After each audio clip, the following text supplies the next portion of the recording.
චීනයේ රාජ්‍ය විශ්වවිද්‍යාලවලින් ශිෂ්‍යත්ව 200ක් අරගෙන මේ දවස්වල ඩොක්ටර් භාග්‍යා ලංකාවට ඇවිල්ලා ඉන්නවා.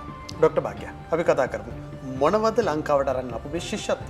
ශිෂ්‍යත්ව 200ක් අපිට ලැබුණා. Biological engineering, food science engineering, chemical engineering, artificial intelligence, computer science and technology, textile engineering, business administration, economics and trade, music.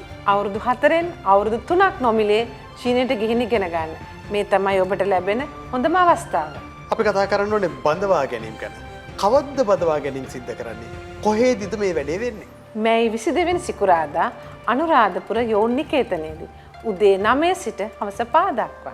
අපි එන ඔබට මතක් කරනවා අනුරාධපුර අවටින් ඔබටයි මේ ආරාධනය. මැයි 22 වෙනි සිකුරාදා උදේ 9 ඉඳන් හවස 5 වෙනකන් ඔබ එන්න ඕන තැන තමයි අනුරාධපුර යෝන් නිකේතනය. ඔබ උසස් අධ්‍යාපන සීලය සැබෑ කර ගන්නවා නම් දවස තමයි මැයි මාසේ 22 එන්න ඕන තැන තමයි අනුරාධපුර යෝන් නිකේතනය.